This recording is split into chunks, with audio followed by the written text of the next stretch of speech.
when, and how did crochet begin? The answers to these questions are harder to pin down than you might originally think. The history of crochet is actually kind of mysterious, and I love a mystery. So, of course, I've been digging, and I found that crochet somehow has connections to royalty, famine, and even bored shepherds. So get yourself comfy whilst I tell you all about the surprising origins of crochet.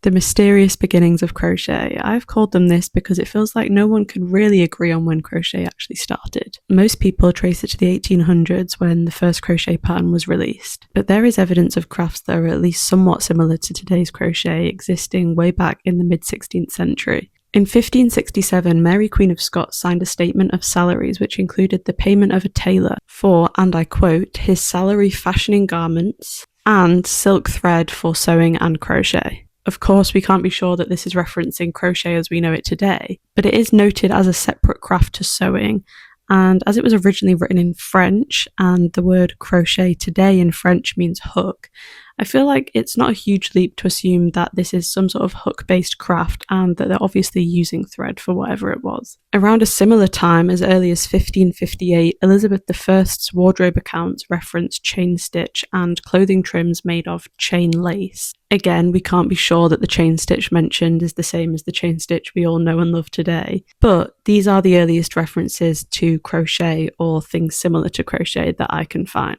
Now, if we forward to 1623 in France, Louis XIV issued a patent, and this patent described embroidery thread as being embellished and enhanced by various techniques, including on a crochet. Again, at this point in time, we can't be sure what that means, but 17 years later, in 1723, a French dictionary actually included a definition for a crochet. They defined it as a 3 to 4 inch iron instrument with a wooden handle and a pointed and curved end. And that sounds suspiciously like a crochet hook to me. Now, much later in 1812, shepherd's knitting was mentioned in the diary of a Scottish lady of the manor, and this diary was called The Memoirs of a Highland Lady. This journal described shepherd's knitting as the looping of yarn with a hook to make cloth, and we believe that it is what we now call slip stitches. This technique was apparently used by Northern European shepherds to pass the time. Personally, I can't think of anything worse than making entire projects out of slip stitches. I would do anything to go back and teach them a half double crochet, but they were working with what they had. So the first real patterns. Now we're coming to something that feels a lot more familiar, 9 years after the mention of shepherd's knitting in the Memoirs of a Highland Lady. So the first crochet pattern that we have record of is from a Dutch magazine called Penelope. An 1823 issue of the magazine included instructions on how to crochet 3 different purses. They used chain stitches, slip stitches, and double crochets, or single if you're using US terminology. But they did recommend using a tambour embroidery needle rather than a hook at this point. It wasn't until 10 years later in 1833 when Penelope magazine first recommended using a shepherd's hook. But it's basically around this time frame that we can be certain that the crochet being talked about is the same as the crochet we know today.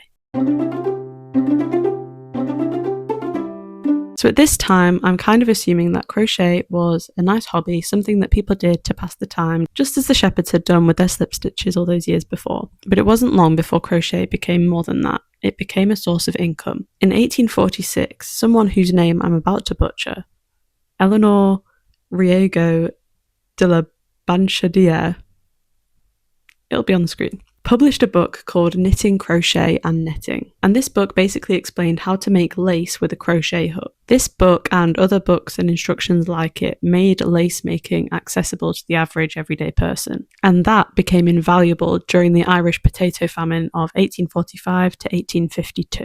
Many people in Ireland lost their livelihoods during this time, and crochet became a new way for them to make income. At this point, crochet was kind of seen as a cheap way for people to make lace and fabrics, but this all changed when Queen Victoria herself took up crocheting as a hobby. Although she learnt to crochet herself, she also bought a lot of Irish crochet lace to support the communities in Ireland at the time. Nuns, church leaders and charities were setting up crochet schools around Ireland, and by 1851 about 16,000 Irish women were making an income from crochet.